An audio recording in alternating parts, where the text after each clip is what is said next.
mun äiti syntyi Suojärvellä, 3 kilometriä siitä vanhasta rajasta. Äiti oli hirveän varakkaasta perheestä. No se kävi tietysti sen tavallisen koulun, mutta sitten se kävi Pietarissa koulun. Se kävi joku design-koulun.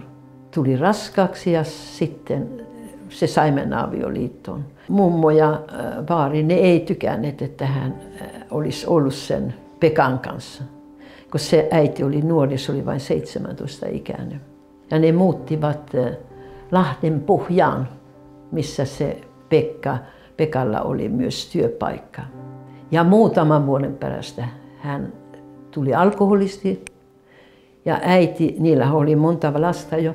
Äiti sanoi, että joo, että hän ei ala juoppojen kanssa elämään, että hän lähtee.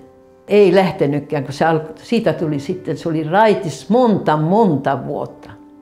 Ja oli ihana elämä, heillä Lahdenpohjaan on hieno, kiva paikka. Ja oli hyvät tulot ja kaikki meni jo.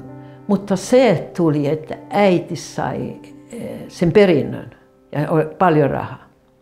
Pekka häipyi yhtenä päivänä osa rahoista ja Viipurissa oli monta viikkoa ja joi suurimman osan äidin rahoista.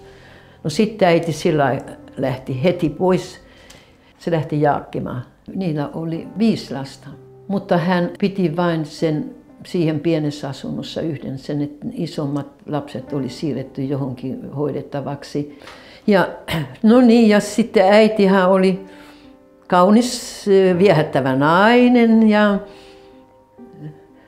sitten se yhtäkkiä kohtasi mun isää. Ja kumpikin oli avioliitossa. Mä oon rakkauden lapsi, äiti sanoi, että mä oon rakkauden lapsi. Että isä halusi oikeastaan loppujen lopuksi ottaa pois minut, mutta äiti sanoi, että ei. Että mä pidän kaikki lapset ja minä synnyin 1939. Ja minun olisi pitänyt oikeastaan syntyä syksyllä, mutta mä synnyin kesällä. Äiti oli katsomassa marjoja, joko on kypsiä. No nehän oli kypsiä, se oli justiin siinä heinäkuun puolivälissä. Mä oon syntynyt heinäkuun 8. päivä. Ja äiti tunsi, se oli 0,5 kilometriä siitä hänen kodistaan, missä hän asui. No, äiti tunsi, että no mitä, nyt alkaa tuntumaan, että kivut alkaa tulemaan, että kerkyykö hän tuonne kotiin. Hänellä oli Eila mukana, joka Eila oli 4 vuoden vanha. Se otti hänen kädestä ja alkoi kävelemään kotiin. Mutta mä synnyin puolukka pensaan päällä. Ja äiti otti sitten minut siihen hameeseen ja siinä oli suunnilleen 200 metriä kävellä kotiin. Ja tämä oli kesä, ei siihen aikaan ollut mitään puhelimia eikä mitään, niin hän itse otti keittiöstä saksia, leikkasi minun navaan ja pesi parhain, niin mitä hän osasi pessä minut. Mutta hän näki, että ei tästä tule mitään, että hän otti minut siihen vanhain kotiin, mikä oli ihan vieressä ja sieltä minut sitten vietiin sairaalaan. Viipuriin, ja Viipuri oli niitä Suomen kuuluisampia sairaaloita siihen aikaan, justin tässä lasten, niillä oli kaikki ne kuvaukset ja kaikki. Että mä olin siellä 2 kuukautta ja sitten minut tuotiin kotiin. Isä sanoi mun äidille, että mä en ole saanut lapsia minun vaimon kanssa ja nyt mä oon niin iloinen, että sä pidit tämän, että mä tuun ottamaan, että mä annan lapselle minun nimen ja otan myös sen hoitoon. Että sulla ei ole koskaan tarvitse huolia, sinulla on 5 lasta ja jos sä annat mulle, niin ei tarvitse mä saan hyvä elämä. Äiti tietysti tykkäsi, että se olisi parempi mulle ja hän on lupasi. Mutta sittenhän mun isä putosi hevosen selästä ja kuoli. Se oli myös se ratsasti ja se myös kilpaili hevosten kanssa. Mä olin siinä 4 kuukauden vanha. Kaikki ne hälytykset alkoivat, että nyt kaikki ihmisten täytyy lähteä pois sieltä kotoa, että nyt on venäjäläiset ja on alkaneet pommittamaan siellä ja se kuului niin kuin pommitus sieltä pitempään aikaa. Että kaikki ihmiset kiireellä asemalle, ne jotka ovat lähellä, että tässä ei ole pitkä aika. No me tietysti äiti otti minut ja sitten Eilan mukaan, että toiset ei ole kotona, että ne jäi pois sieltä. Että me juostin sinne junalle ja kerittiin, oltiin niitä viimeisiä, kun hypättiin junaan. Ei kukaan tiennyt, minne mennä. Ei ollut mitään aavistustakaan kenellä, mihinkä tuo juna menee. Ei kukaan sanonutkaan, että minne mennä. Äiti sanoi, että se oli 2-3 päivää, kun he matkustivat. Ja me tultiin Rovaniemelle. No, kun mä tietäisin, missä ne on asuneet, kun äiti ei siitä paljon kertoa. Me asuttiin tietysti jossainkin, mutta sitten mä voin alkaa kertoa, kun mä alan itse muistamaan. No, minun ensimmäiset muistot lapsuudesta on, kun se oli se 1945 se loppu, Lapin sota. Ja tämä oli niin jollain tavalla niin kauhea tunne, kun äiti sanoi, laittakaa kädet korviin, että nyt oli pommitettu. Niin mä muistan, että mä menin tuon pöydän alle ja laitoin käden korviin ja pelkäsin kauheasti. Ja äiti ei unohti itse laittaa kädet korviin, kun piti pitää niistä lapsista huolta. Ja äitillä tuli huonompi kuulo. Äiti kuuli aika huonosti sen jälkeen. Ja sen jälkeen tuli toi kuorma-auto ulkopuolelle. Äiti sanoi, että nyt meillä on kiire mennä, että nyt aletaan, nyt tässä pommit on joka puolella. Niin äiti sai istua siinä edessä. Äiti odotti Marja-Leenaa ja otti Raimon syliin. Ja me muut saatiin mennä sinne taakse seisomaan siihen kuorma-auton perään. Ja siellä oli niin ahdasta, ennen kuin me päästiin perillä, niin mä muistan, mä seisoin. Sä et saattanut edes sormia liikuttaa. Siellä oli niin paljon ihmisiä, että sä et nähnyt mitään. Ja sitten kun me tultiin sinne Ruotsiin, niin me saatiin velliä ja se oli sokerista. Ja sitten me saatiin sokerista valkoista leipää. Ja mä en ollut koskaan syönyt semmoista sokerista leipää enkä velliä. Meillä ei laiteta mitään sokeria. Mä en tykännyt sitä ollenkaan. Niin semmoiset sängyt oli 3 sänkyä päällekkäin. Ja me saatiin semmoinen nurkka, missä äiti nukkuu Raimon kanssa siellä alhaalla. Ja minä ja Eila nukuimme siinä seuraavalla ritsillä. Ja me nukuttiin kaikki samassa sängyssä. Ja se oli hyvä, että me tunnettiin, niin kuin, että me oltiin yhdessä. Ja aamulla, kun mä heräsin, mä en jaksanut tulla päässä ylös. Mä olin niin sairas. Mä olin pudottanut hiukset, puolet hiuksista. Mulla koko iho oli korppuja täynnä. Niin sitten mä sain siinä maata ja siinä sängyssä päivä päivältä ja ne tulivat antamaan mulle vitamiiniruiskuja. Mehän nähtiin, kun Suomi paloi. Me nähtiin ikkunasta, mitä Suomi paloi. Ja sitten äiti sanoi, että meidän talo on palannut, missä me asuttiin. Että nyt Eila ja minut täytyy lähettää sinne evakkoon. No mä tulin vain sairaammaksi. Silloin mä en halunnut ollenkaan mennä sitä sängystä ylös. Ja sitten huusivat meidän nimet. Äiti tulee sieltä ja sanoi, että minä olen päättänyt tämmöisen jutun, että minä otan mun lapset Suomeen. Jos me kuoletaan, niin kuollaan yhdessä. Ja se oli niitä parhaimpia lahjoja minun elämässä. Mä ajattelin, että nyt ei tarvitse mennä, kun pääsee äitin kanssa. Mä vieläkin muistan, kun vielä muistan, niin mä olen niin iloinen siitä, että hän ei meitä lähettänyt minne. Että me oltiin yhdessä. Ja katso, kun äiti oli pakko jättää ne isoimmat lapset pois, niin koko ajan oli mulla se tunne, että nyt kohta tulee minun vuoro. Koko mun lapsuuteni oli, äiti jättää varmaan meidätkin. Mutta ei jättänyt. Ei jättänyt. Niin nopeaa, kun mä tiesin, niin mä aloin parantumaan. Ei monta päivää kuulu, kun mä hypin siellä ja olin mukana ja kaikkea. Mä olin masentunut. Ajattelin, että pikkulapsi voi masentua. Että 5 vuoden, että sä masennut niin kaikista tuommoisista. Ja sittenhän me lähdettiin taas sinne Suomen puolelle. Sitä mä en ymmärrä, että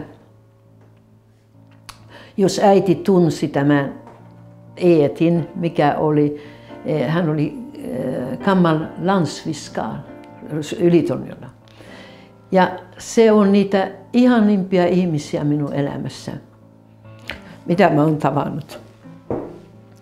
Hän tuli ja sanoi meille, että hänellä on pieni mökki siinä keskellä, oikeastaan siinä lähellä asemaa.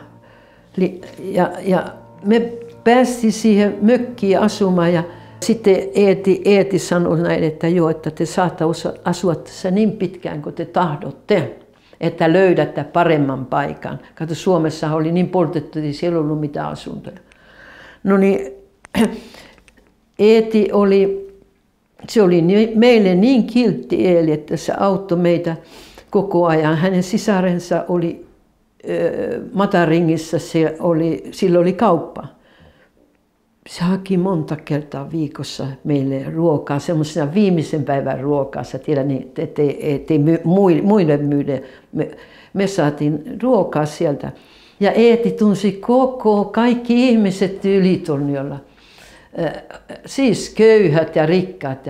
Ja meitä kohdeltiin hyvin, koska meillä oli Eeti, se oli meidän sydäre. Eeti sitten se tykkäsi meistä niin paljon, että kun mä aloin esimerkiksi kouluun, mä osasin lukea, mä osasin kirjoittaa. Hän oli hirveän sivistynyt mies, hän luki paljon kirjoja ja hän auttoi meitä kaikin puolin. Tässä meillä oli todella meidän pelastus. Meillä oli kortilla kaikki. No kahvi oli sitä kultaa siellä. No äiti, kun se oli ompelinen, meillä se laittoi niihin meillä hameet ja sinne hameeseen taskut ja sopivasti ja kahvipaketti. Ja me oltiin siellä aina äitin kanssa ja hän käytti aina Mataringissa. Äiti laittoi kummallekin puolelle niitä kahvia. Katso, kun sitä ei saanut tuoda kuin 1 paketin, vaan mitäs. Ja sitten äiti myi ne sitten kallilla hinnalla. Että se oli vähän, äiti oli vähän semmoinen kauppanainen, vaikka se ei ollut tietystikään luvallista, mutta mitä tuli sodan jälkeen, ei kaikki ollut luvallista. No ne kahvirahat sitten meni, että äitin täytyi ostaa vähän kangasta, tehdä vaatteita ja niin, että täytyyhän meillä vähän olla sitä rahaakin, mutta muutenhan me saatiin melkein kaikki. Kun me asuttiin Ylitorniolla, niin me oltiin saunassa, eli minun velipoikia, niitä oli 2, jotka tulivat, ne ei olleet asuneet kotona, kun ne oli jo aikuisia ja oli sodan jälkeen olivat toisessa paikkaa. Ja kun ne tuli kotiin, niin äiti sanoi, että te ette saa ottaa mitään viinaa. Äiti oli sitä vastaan sitä viinaa, kun nuoret pojat halusivat tietysti jotain juoda, olutta vai mitä ne. Niin, no, sitten kun me mentiin saunaan, niin me ihmetteltiin, että missään ne pojat on, Eino ja Erkki. No me oltiin siellä saunassa ja meitä oli monta lasta, äiti aina pesi ja sitten se oli pessy meidät valmiiksi, hiukset ja Niin sitten me juostiin siitä sen sillan yli, eli se on pieni silka, se oli vain semmoinen pikkunen, ettei se ollut mikään oikea silta, se oli vain semmoinen, joku semmoinen lautoja. Niin mä menin sinne, mä katsoin, että kuka siinä nyt on. Ja verta oli ja sehän oli mun eli se nuorempi veli näistä pojista, se oli nuori, sen nimi oli Eino.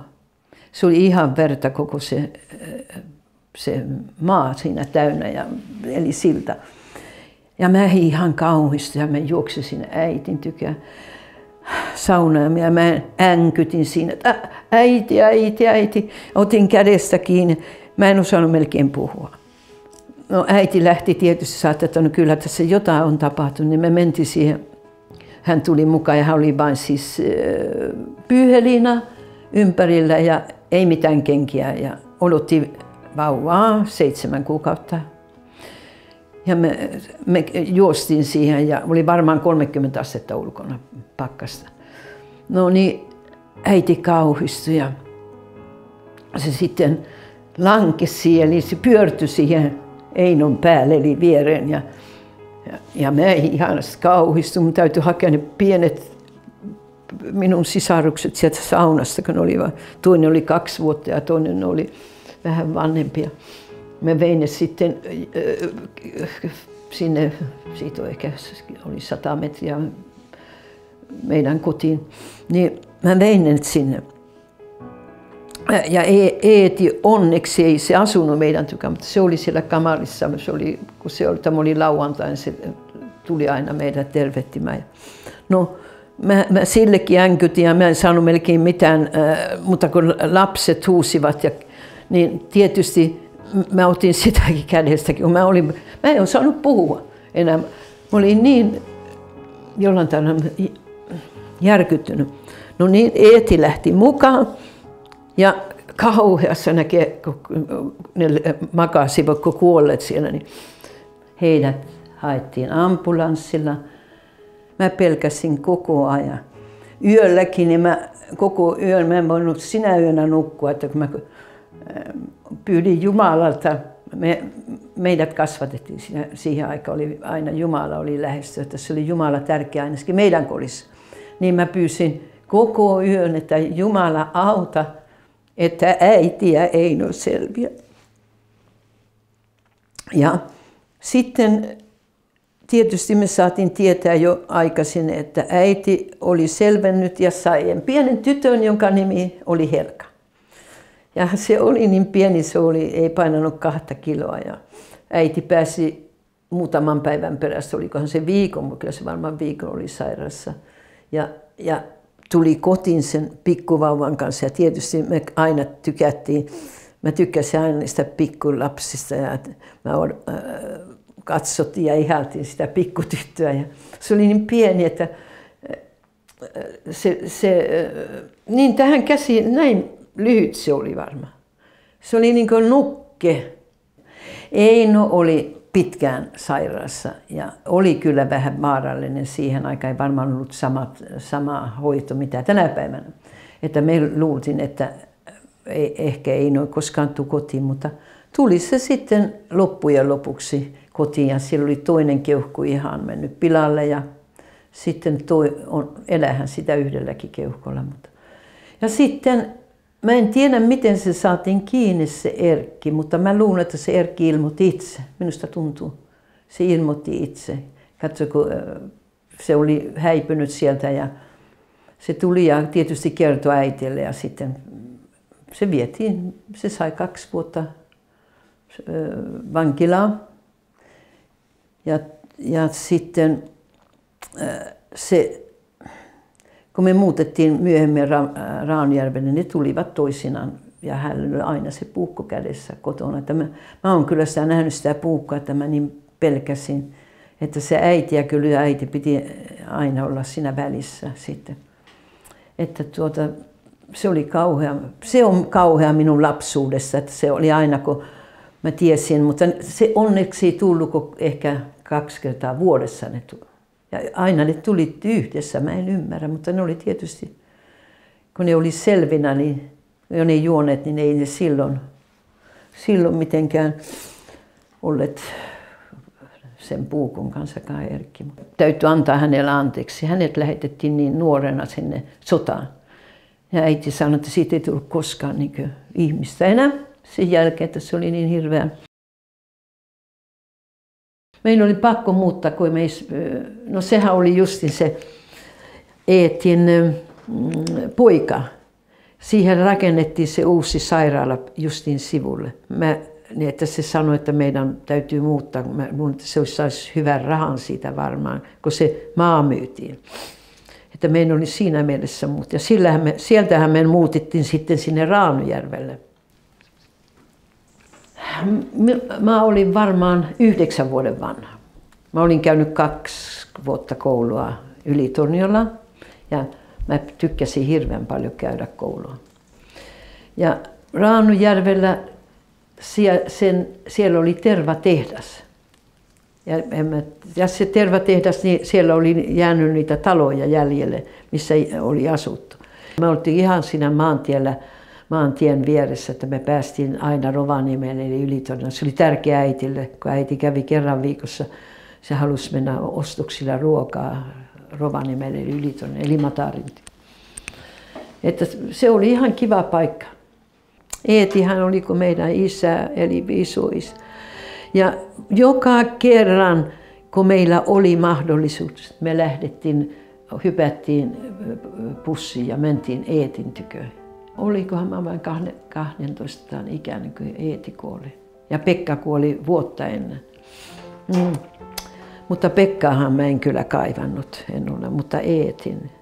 Raunujärvellä se oli 5 kilometriä kouluun, että me oltiin talvella, asuttiin koulussa. Että kun oli 4-50 astetta pakkasta, niin se oli liian pitkä. Että jolla oli 5 kilometriä, niin saivat asua sitten asunnossa koulussa. Siellä oli paljon niitä tyttöjä, meillä oli paljon hauskaa ja oli vähän vaikea iltaisin mennä nukkumaan, ja kun piti olla justiin siihen aikaan ja siellä oli niin kauhean tärkeä, kun oli pimeä, niin silloin täytyy nukkua. Ja että semmoisia muistoja mulle, että se oli vähän vaikeaa, kun me viskattiin siellä, oli kivaa niitä, ja mitä oli päivällä tapahtunut. Ja sitten oli aina, joka ilta kun me mentiin, niin oli rukoukset, ja kun kouluun tultiin aamulla, rukoiltiin ja kiitettiin Jumalaa ruuasta. Ja sitten me hiihdettiin kotiin, ja kun me hiihdettiin niin Raunujärven läpi, niin meillä oli vain 3 kilometriä hiihtämisen, kun ei tarvitse mennä maantietä pitkin. Raunujärvellä, kun tukkijätkät tulivat, niillä oli matka siis oikeastaan Rovaniemelle, mutta ne aina pistäytyvät siellä Raunujärvellä, ja siellä oli siis taksit, ja myös he tapasivat muita ihmisiä siellä. Ja sitten minä innostuin, että jos minä alkaisin laulamaan heille niitä Lapin lauluja, mä pukeudun Lapin vaatteisiin, Lapin mössyjä ja siis kengät. Ja sitten mulla oli niitä ystäviä, äidin ystäviä, jotka olivat siellä niin kuin, seisoivat ja suojelivat mua. Ja se oli hirveän jännää, se onnistui hirveän paljon, ja kun mulla oli semmoinen iso lakki siinä, eli myssy, ja siinä oli niin paljon rahaa, että se riitti 8 viikoksi meille ruokaan 6 hengille. Ja äitihän innostui ottamaan myös niitä sitten ne kotiinkin, kun mä ehdotin, että no jo nyt, että ne haluaisivat tulla kotiin, että sä laittaisit heille ruokaa vähän, sä voit laittaa voileipiä ja kahvia.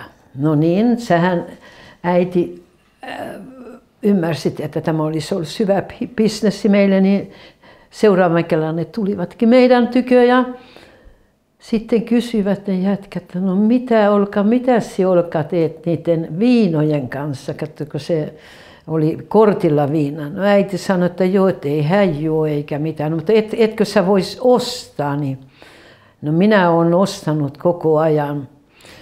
mutta tehän saatta sen tämän pullon, no, kunhan vain maksatte sen, mitä se maksaa, että tehdään niin kuin bisnessiä yhdessä.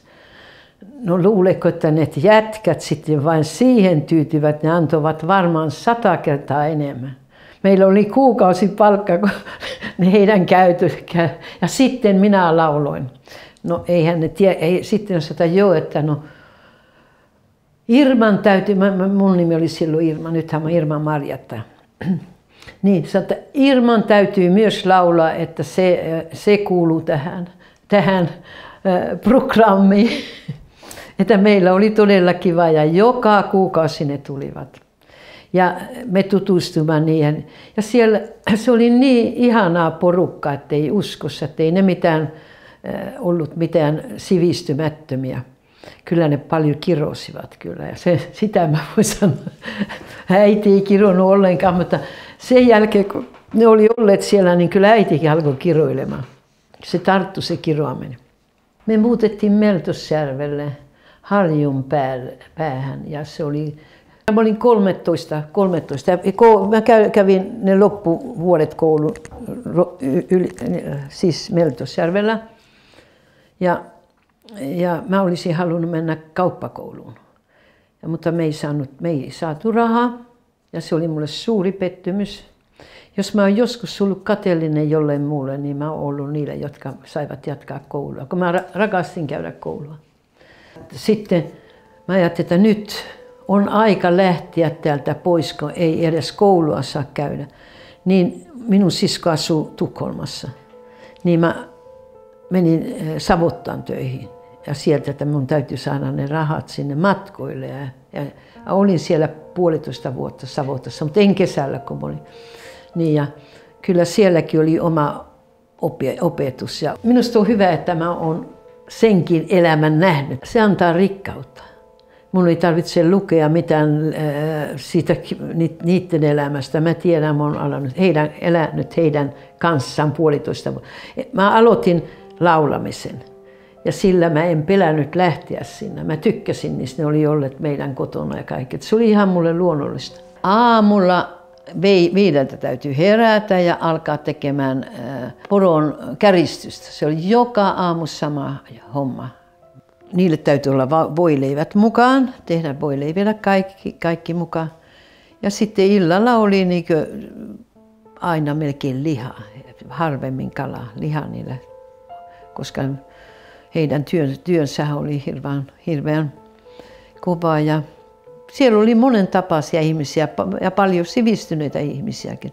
Mulla oli Aili, joka oli siinä naapurin tyttö. Se houkutteli. Mä sanoin, että ei sun tarvitse mua houkutella, että koska lähdetään.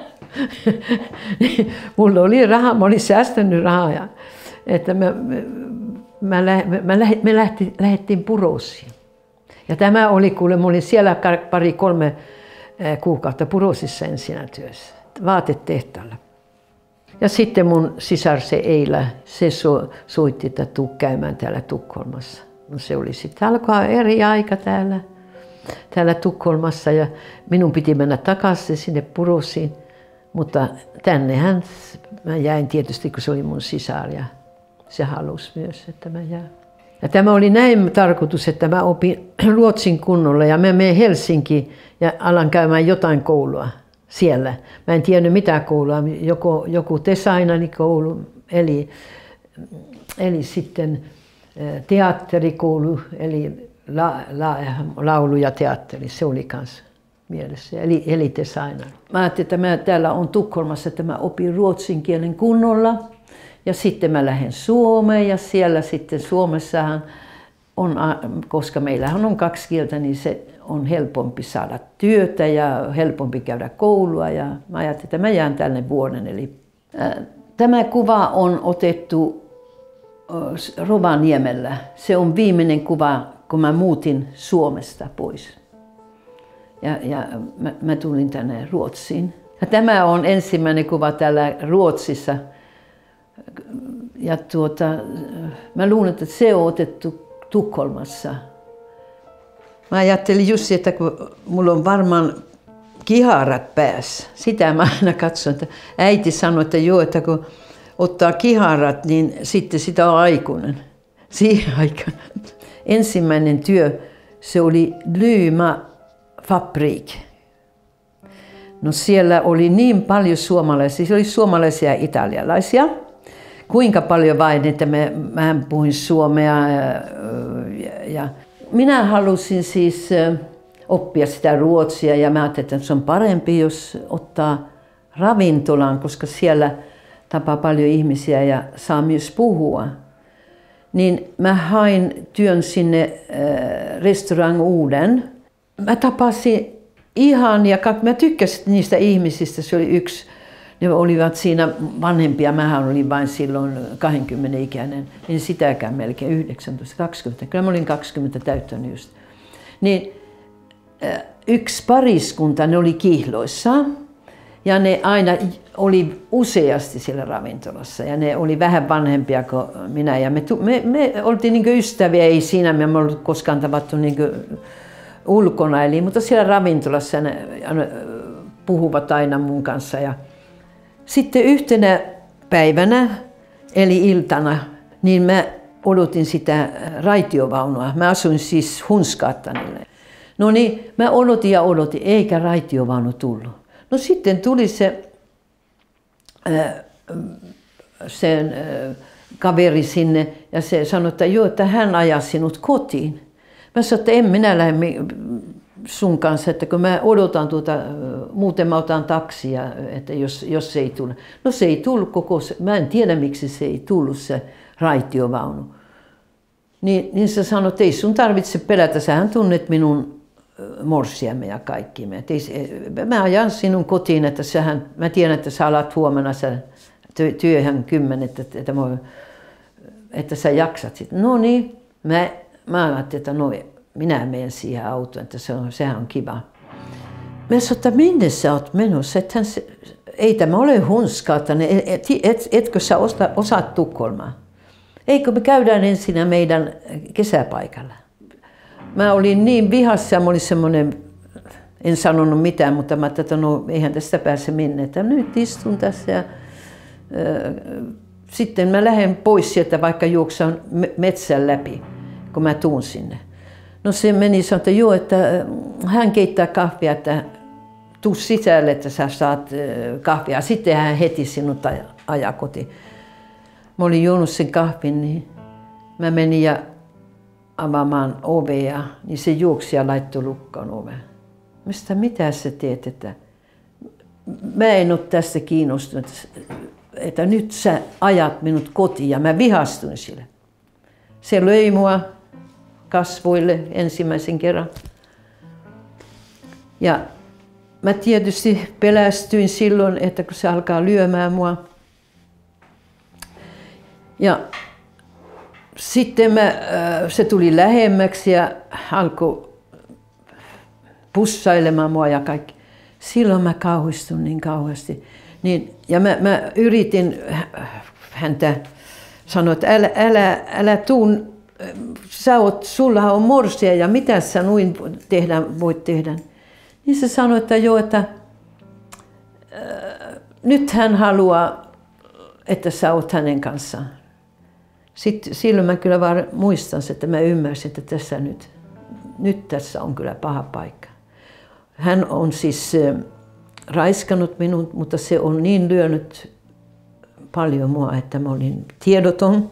Minut löydettiin, se oli ajanut siitä ehkä kilometrin ja laittanut minun ojaan ja risuja ja mitä se oli laittanut päälle. Mutta sitten joku koira tuli ja oli näin raaputtanut ja sitten tuli mun käsi jollain tavalla esille ja tietysti se oli nainen, niin se pelästyi ja heti soittivat ambulanssia. Mä olin kuukauden tajuttomana ja sitten mä heräsin ja mä en muista mitään, ensinnä mä en muistanut mitään ja mä ihmettelin, että missä mä oon.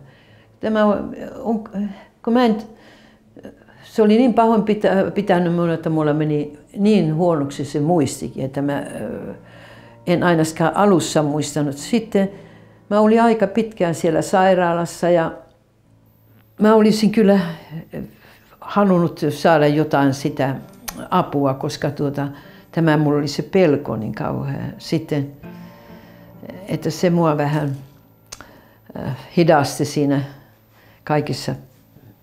Mutta sitten kun mulla, jos oli joku mun lähistöllä, johonka mä luotin, niin ei se silloin mä en pelännyt. Mutta kun mä olin yksin, jos sitten tuli pimeä ja en mä ollut koskaan sillä lailla pelännyt aikaisemmin. Mä kysyn sitä hypnotisoijalta, että miten se on mahdollista. Kaikki nuo on niin tarkkaan tuolla muistissa, mutta kun me ei niitä muisteta, mutta siinä hypnoosin kautta se tuli. Hän hypnotiseerasi, että mä kävin koko läpi sen raiskauksen ja sillä mä parannuin. Ja mä tulin ihan terveeksi. Ja mä oon semmoinen nyt, että mä oon niin vahva. Minusta tuli niin vahva sen jälkeen, että mä en pelkää mitään. Mä en koskaan ollut töistä pois, mutta mä ajattelin, että en kyllä tänä päivänä en lähde minne töihin, kun aurinko paistaa. Mä haluan mennä uimaan. Mä tilasin taksin ja sanoin sille safarille, että nyt ajat, mutta älä nyt tähän lähelle kaupunkia. Mä tunsin aika paljon ihmisiä, kun ravintolassa on niitä tuntee aika paljon. Että ne menevät juoroamaan sinne, että mä saan vielä potkut sieltä töistä. Mä viihdyin hirveän hyvin työssä. Mä otin ehkä aurinkoa ja uin siinä 2-3 tuntia. Mä en koskaan ollut, että mä oon koskaan koko päivää maannut auringossa. Niin sitten mä puin itseni ja menin syömään ravintolaan. Yksin istuin. Ja sitten tuli semmoinen ihana mies mun viereen ja kysyi, että jos mulla on noita tulitikkuja. Mä sanoin, että kun mä en polta, niin no se sitten otti sen. Ja me puhuttiin ja puhuttiin. Se oli ihan tuolla lailla luonnollista. Niin luonnollista kuin voi olla. Yhtäkkiä mä osasin ihan puhua ruotsia. Sillä mulla oli niin turvallinen tunne, koska hän oli poliisi. Mä sanoin, että nyt mä oon nyt ajanut täällä taksilla pitkään, että mä voin kyllä mennä junallakin kotiin. Niin se sanoi, että ei, etkö sä voit lähteä hänen mukaan. Hän oli moottoripyörä, niin mä istuin siinä takana. Sitten me tultiin Tukholmaan ja hän sanoi, että joo, että voiko hän pyytätä sinut middaa ja sitten johonka oot sä kiinnostunut teatterista? No tietysti mä teatterista olin kiinnostunut. Niin me alettiin sillä lailla seurustelemaan ja sitten me rakastuttiin toiseemme. Ja sitten se sanoi, että joo, että hänellä on työ nyt Jerusalemiin, hän on menossa nyt syksyllä, lokakuussa. Niin, että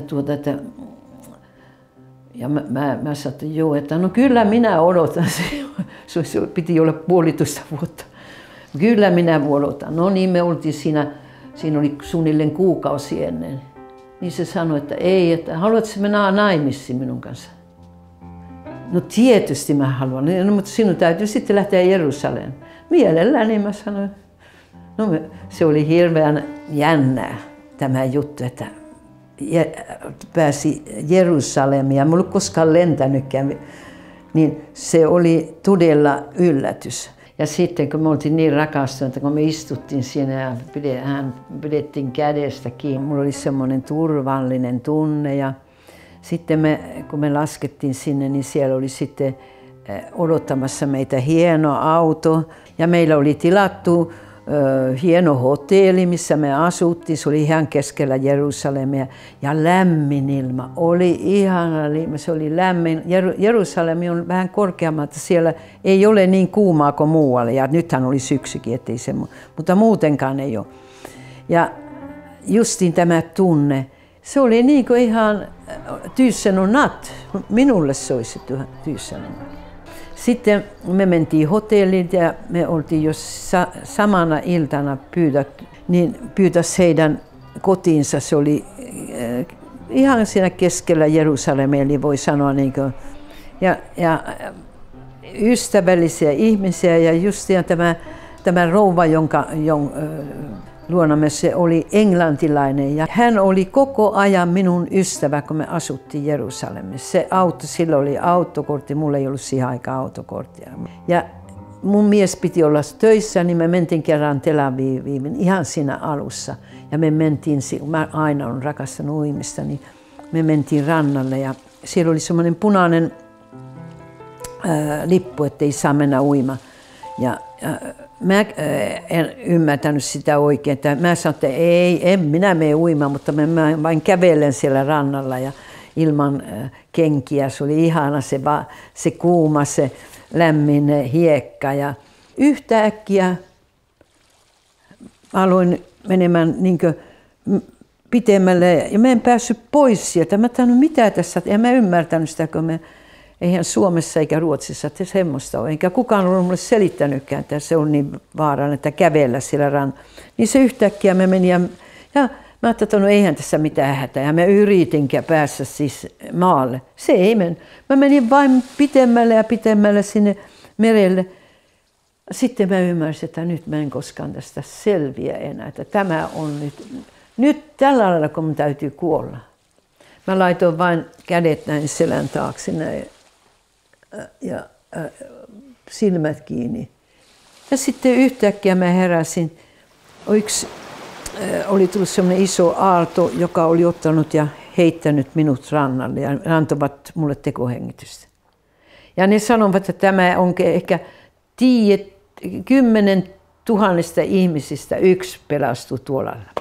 Että se oli kyllä todella ihmeellistä, että se joku minut otti. Että mä oon sanonut, että mulla on 9 elämää, mulla on vielä 2 jäljellä.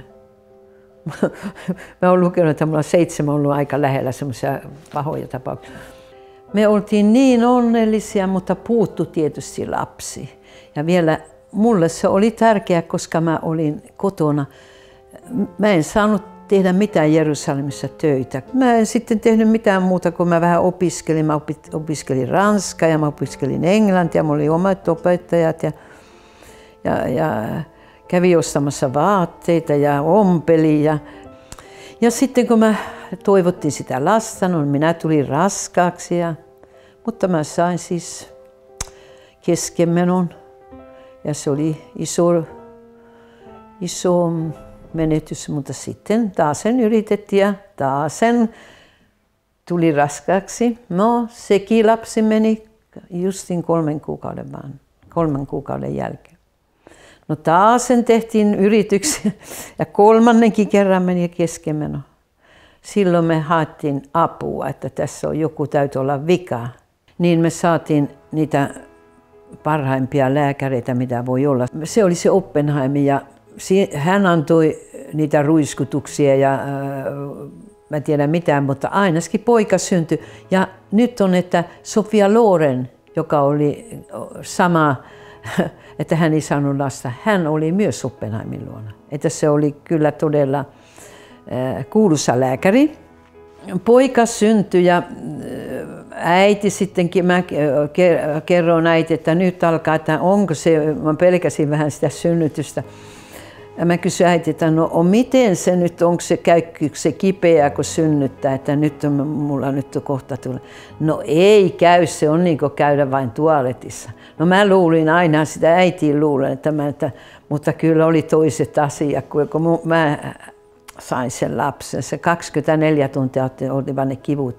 Mä en tiedä, että siellä ei ollut niitä, se ei ollut mikään erikoinen semmoinen, kun tänä päivänä, että kaikkia lääkkeitä saadaan.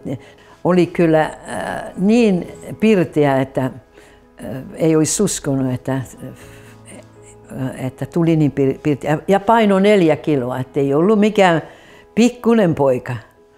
Ne naiset, mitä mä tapasin, niillä ei ollut enää mitään pikkulapsia, oli paljon vanhempi. Mä olin niin nuori. Katso, mä olin vain 20 ikäinen.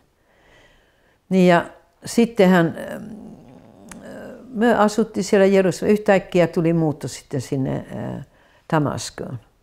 Me oltiin siellä 5 vuotta.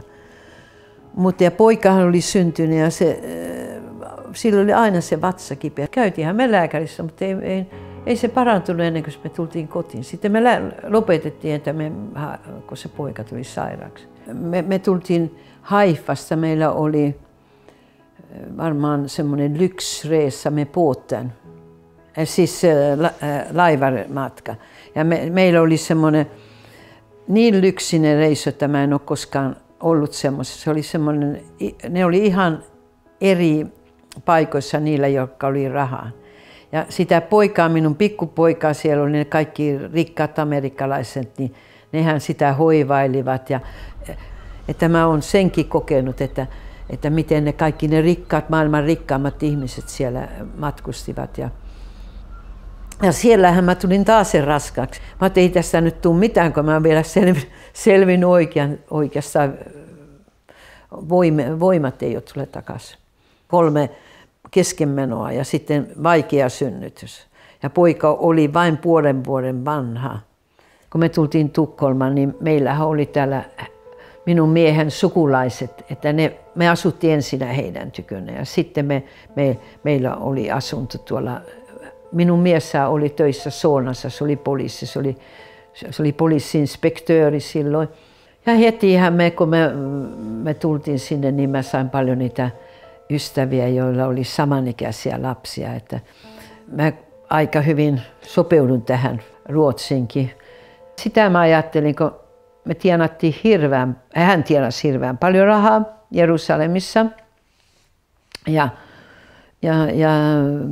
moni, joka oli siellä, niin ne ostivat talot ja kaikki. Siellä niin paljon tienattiin rahaa. Mutta hän ei osannut pitää rahoista ja hän luuli, että kun mä olin niin nuori, että mä en osannut. Ja mä sanoin, että enkö mä voi hoitaa niitä rahajuttuja. En mä hoitanut. Ja silloin oli isot treijat taskuissa, ne vaan kaikki rahat meni. En mä tiedä, minne ne meni. Hän ei osannut säästää. Sitten mä olin ollut yhdessä, mä olin mekin 10 vuotta, niin meillähän tuli se ero. Ja mä en tiennyt, mitä mä teen, koska mä en ole ollut oikeastaan mitenkään. Eihän mä voinut sillä pikkurahoilla elää, vaikka mähän sain tietysti minun mieheltä rahaa lapsien puolesta, mutta eihän se riittänyt kaikki. Niin mä katsoin yhden ilmoituksen Dagens Nyheteristä, että RIS, se on siis Ruotsin kuuluisampia ravintoloita, hakee tarjoilijoita. No kun minä ajattelin, että no kyllähän minä pystyn, kun mä olin ollut Prinssenissä, kun mulla oli yksi naapuri, joka oli siellä tarjoilijana. Mä olin nähnyt, mitä ne tekivät ja se oli opettanut mun kantamaan noita lautasia, että mä osasin vaikka 7 laittaa. Niin mä menin sinne ja hain sitten se työ. Ja mä se kysyi, että onko mä ollut aikaisemmin niin tarjoilijana. Mun oli pakko valehtelemasta, että miksi mä hakisin muuta. Se en olisi muuten työtä saanut. Mutta mä luotin niin itseäni, että mä kyllä pystyn. No niin. Sitten se sanoi, että onko sulla mitään mukaan. Mä sanoin, että eikö mulla on paperit kotiin jäänyt. Ja oli niin puutekat, se oli heinäkuu.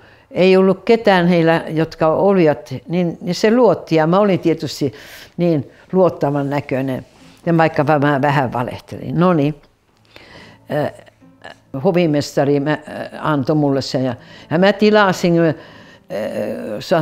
mä tilasin kaikki yhtäaikaa, ne juomat ja ruuat, eihän mä tiennyt miten ne tilata. Ja sitten ne huusivat se keittiötä, kuka helveti ämmä tuolla, kun ei se sanoa, helvetin servitris. Hon kan ju ingenting, hur har ni kunnat anställa? Siellä oli kuule kaikki kalliit ruuat ja sitten se meni pari tuntia, että oikein hyvin mutta sitten sitten mä istuin ja aloin itkemään. Ja mä sanoin, että kun minun täytyy elättää nuo lapset, kun mun ero tullut ja kaikkea, mä valehtelin. Seuraavana päivänä mä menin se Nils Emeliin, se on kans kuulussa, sillä oli niitä restaurankeja täällä kaupungissa. Ja me oltiin hyviä ystäviä. Niin se sanoi, että joo, että jos sä oot ollut noin töperä ja uskonut itseesi, niin että me opetetaan sinut. Mä sain oppia siellä ja ihan ilmaiseksi sain servitrisistä, mä osasin sen sitten. Ja mä olin siellä muutaman vuoden. Ja sen jälkeen, mutta mä en ollut kuin 1 eli 2 päivää viikossa, toisinaan en sitäkään.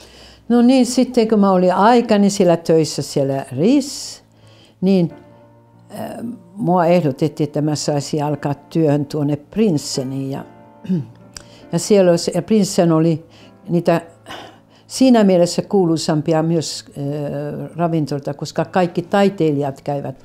Että mä tapasin ne kaikki sen ajan kuuluisuudet. Ensinnä mä olin siis Servet RIS ja sitten ne kysyivät multa, että jos minusta tulisi hovimestari, kun mulla oli niin hyvä eli yhteys niihin asiakkaisiin.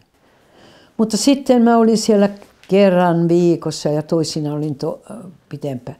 Ja sitten mä olin tavannut Hampuksen jonkun hyvän kaverin siellä RIS ja se kävi myös Prinsenissä. Se oli Johan Tomé, se oli finlandssvensk adelsman ja hän ja Hampus oli hyviä kavereita. Kumpikin oli arkkitektejä. Se oli lounas. Se oli oopperapaarissa. Ne istuvat siellä ja sitten se Johan Tomé näki minussa, että joo, että älä istu yksin, että tuu heidän pöytään. Ja me istuttiin ja juteltiin ja me eniten juteltiin justiin Hampus ja minä. Meillä kesti vaikka mitä puheenainetta ja Hampussa oli niin viisas ja myös tiesi kaikista, että mä olin todella hämmästynyt, että tuommoisia ihmisiä onkaan. Mä olin 30 ja hän oli 49. Ja sitten se alkoi siitä pikkuhiljaa meidän se ystävyys ja mä sanoin, että joo, että nyt mä lähden muutamaksi viikkoa Amerikkaan, mutta siinä oli niin vaan, otti se aikaa se biljetin. Niin hän sanoi, että no älä sure, että nyt lähde hänen kanssa tuonne Ranskaan. Hänet on pyytätty sinne, että hän kysyi, että hän voi ottaa minut mukaan. Mä sanoin, että ei ole mitään huolia, että no mä en lähdekään Amerikkaan. Tämä on vähän mielenkiintoista. Kyllä minäkin olen sama vähän. No niin. Me lähdettiin sitten ja mä laitoin lapset sinne. Mulla oli semmoinen paikka, mikä joka kesä mä laitoin ne maalle 3-4 viikoksi. Niillä oli hyvä siellä, ne saivat olla niiden lasten kanssa leikkiä siellä. Ja sitten se oli eläimiä ja oli lehmiä ja hevosia ja niin. Ne halusivat, halusivat joka vuosi mennä sitten. Niin mä laitoin ne muutamaksi viikossa. Mä lähdin Hampuksen kanssa Rockbrunniin. Se on hieno paikka, kuule se oli siinä ihan siinä Saint-Tropeen lähellä. Että me oltiin Saint-Tropessa ja mä asuin siellä 11 vuotta Ranskassa hänen kanssaan koko kesät. Ja sitten lapset tuli kans mukana muutamat kerran. Mehän asuttiin yhdessä 24 vuotta. Me asuttiin vähän ulkopuolella kaupunkia, kun mä halusin olla vähän lähellä. Siihen aikaan mä halusin olla luontoa, että mä halusin niin kuin järven, mutta se oli Tukholmaan kuulu. Niin, ja siellä oli se puustrasset ja me ihastuin siihen, kun mä näin sen paikan, niin me ihastuin, kun siellä oli, voi mennä myös metsään, se oli ihan metsä takana, niin siellä oli puolukoita, siellä oli mustikoita ja niitä voi kerätä ja mä sain joka päivä mennä uimaan. Se oli ihan vieressä se uimaranta. Että mun lapset oikeastaan rakastivat Hampusta. Se on kasvanut hänen kanssaan, oli 5-6 ikäisiä. Nyt tuli se onnen hetki, minä pääsin kouluun.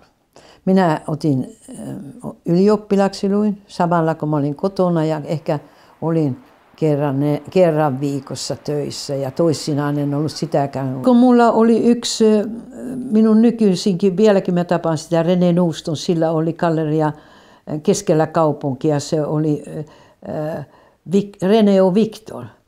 Ja heillä oli näyttely, mä olin hovimestarina Prinsenissä, niin se tuli ja kysyi, että hän tykkäsi, että mä olen niin hyvä, että etkö sä voit tulla auttamaan heitä joskus. Ja mä innostuin siihen, että se oli kiva se työ. Niin ja sitten Hampus, että hän hommaa sulle sitten, se oli pitänyt myös näyttely Gummessonissa. Ja sielläkin oli sykseen hänen näytössään, niin se kysyi, että enkö mä voisi olla joskus siellä töissä. että jos te tarvitsitte joku sairas. Niin mä olin siellä joskus silloin tällöin ja tarkkaan katsoin, mitä ne tekevät. Ja sitten yhtäkkiä sain mahdollisuuden Kypiton tilaan.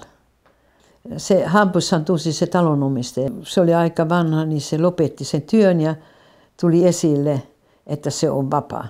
Ja mä menin pankkiin ja mä ajattelin, että ei mulla ollut niin paljon rahaa itsellä, että mä voin lainata. Ja mä Hampushan tähän ostaa sitä. Nyt kun mä olen oman pisteessä, nyt mä pärjään itse. Niin mä menin pankkiin ja kysyin. Niin ne sanoi, että joo, että kuka sillä on sitten.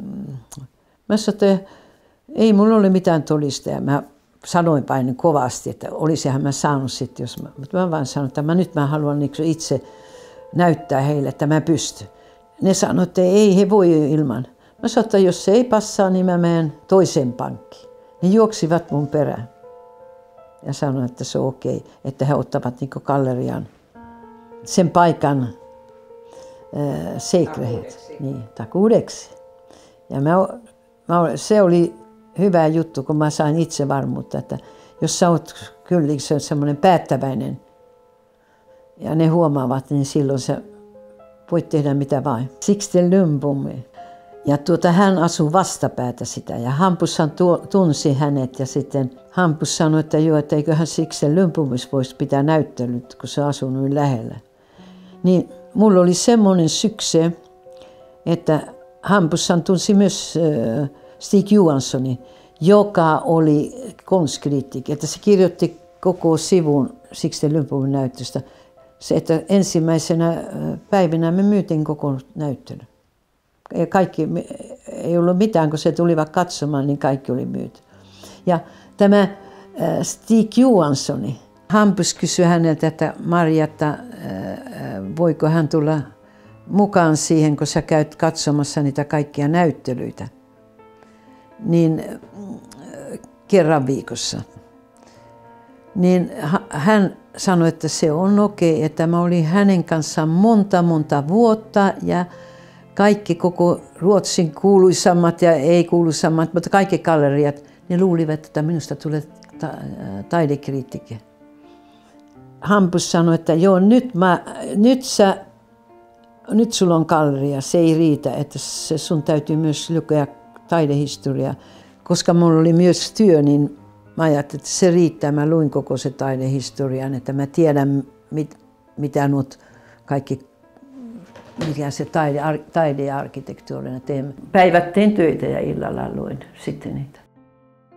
Hampus tykkäsi käydä Suomessa ja Lapissa tykkäsi käydä. Se kävi monta kertaa. Äitihän meni avioliittoon 24 vuotta nuoremman miehen kanssa, Leevin kanssa, joka oli kyllä todella hyvä minun pikkusisarille. Se oli ja auttoi äitiäkin paljon ja auttoi minunkin, että mä pääsin sinne Savottaan työhön. Se oli, niin, kerran se oli niin, Hampushan oli semmoinen ystävällinen ja aina ovojen avasi ja semmoisen tyyli ja gentleman. Niin kerran se leikkiä laski, että ota sinä Leevi ja mä otan Hampuksen. Mä sitä ei vaiheta, kun en minä Leevistä huoli. Äiti nauru. Se oli siis leikkiä laski. Mutta oli samanikäisiä. Hampus halusi mennä naimisiin. Mä sanoin, sä oot tullut 3 kertaa, että se riittää. Ja mä oon ollut kerran, että no me mentiin metsään ja sanoin, että nyt me ollaan avioliitossa. Se oli niin kuin turhan takia, mutta tietystihan näin oli, että Hampus kuoli niin yhtäkkiä. Me ajateltiin kyllä, että kun me tultiin vähän vanhaksi, että ehkä paras mennä avioliittoon. Mutta Hampushan kuoli tuohon sydänhalvaukseen, että mä en saanut mitään perintöä. Mutta mä olen iloinen, että hänen lapsensa sai. Mutta saimme saaneet perinnöt, mitä meillä kotona oli. Hampus sitten, kun se kuoli ja mä istuin siinä. Tuli niin nopea tämä kuolema. Ja mä istuin siinä ikkunassa. Niin mä ajattelin että mä en voi galleriaa jatkaa. Mä menen ravintolaan takaisin. Mä oon tervetullut varmaan sinne Prinsseniin, että mä en jaksa. Mä en osaa yksin. Mä ajattelin, että en mä osaa yksin. Sitten tuli Mä katsoin siinä alas, siinä Viittapäisparkkeen. Tuli valkoinen valo. Semmoista valoa ei tässä maailmassa ole. Se oli niin kuin joku erikoinen valo. Ja Hampus puhuu, se oli siis Spårhuset. Sen ääni kuului sieltä takaa ja se sanoi, että sinun täytyy jatkaa tuota työtä, sinua tarvitaan ja se pärjäät ja mä autan aina sua. Mä sanoin, sinä olet kuollut, miten sä puhut? Pois kaikki. Se ääni antoi mulle, mitä hän sanoi, niin se antoi niin paljon mulle voimaa, että mä ajattelin, että nyt mä jatkan. Sitten mulla alkoi ne kertymään ne voimat ja se oli se, mikä käänsi koko mun elämän sillä hetkellä. Mutta silloin mä olin ihan yksin ja tunsin, että mistähän mä saisin apua. Niin oli ihan niin kuin mulla aina ollut elämässä tullut, että kun mulla jotain puuttuu, niin se tulee ihan itsestään. Yhtäkkiä mulla oli siis Lars Backlund, joka osti multa taidetta. Hän oli hirveän kiinnostunut taiteesta, niin osti multa taidetta. Niin mä tietysti hänellä aloin kertomaan, että mulla on niin kauheat vaikeukset, että mitä mä tässä teen, kun mä en jaksa yksin kaikkia tehdä. Niin hän sanoi, että jotta hän auttaa. Ja se on auttanut siitä saakka. Ja meillä on hirveän kiva ollut ja hänellä on hirveän hyvä maku. Että mä voin luottaa, jos mä oon ollut sairas, niin Lasse on mennyt galleriaan, se on ripustanut näyttelyt, se on tehnyt kaikki työt ihan niin kuin hänellä on ollut se taito. Ja kaikki taiteilijat on pitäneet hänestä, koska hän on niin rauhallinen. Ja hän on, niin kuin mitä jos hän sanoo, niin se on vain viisaita sanoja. Että hän useasti, kun hän puhuu, niin se on sanoo semmoisia viisaita. Ja ei se puhu niin paljon, mutta kun se puhuu, niin se todella sanoo oikeita sanoja. Meille tuli rakkaus sitten, kun me oltiin niin paljon yhdessä töissä ja myös niin kuin lähellä. Vieläkin me rakastetaan jollain tavalla toisiamme, vaikka me ei asuta yhdessä, mutta se on, että me ollaan jollain tavalla, mä oon ainakin ja kyllä hänkin, joka päivä täytyy niin kuin puhua toistensa kanssa. Ja äiti tykkäsi hirveän paljon Lassesta ja Leevi ja äiti ei puhuneet niin paljon ruotsia ja Lasse ei puhu suomea, mutta kyllä ne puhuvat vähän muutamia sanoja. Äiti oli tottunut noiden ruotsalaisten, kun äiti oli muitakin niitä lapsia ollut Ruotsiin muuttanut. Ja useasti heidän lapset ei osanneet oikein suomea. Niin. Äitihän piti lauluista ja me laulettiin aina. Ja se on minun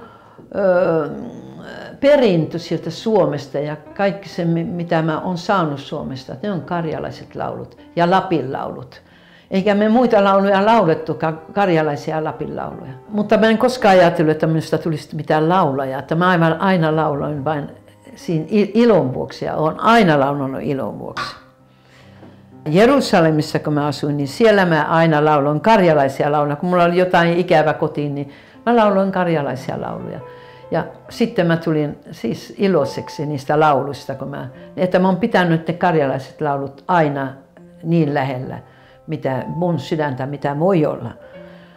Outi Heiskanenhan kysyi multa, että jos mä voisin laulaa sen Lapinäiden kehtolaulun. Aleksanterin teatterissa on semmoinen iso esitys, missä me kerätään rahaa taiteilijoille, eli niille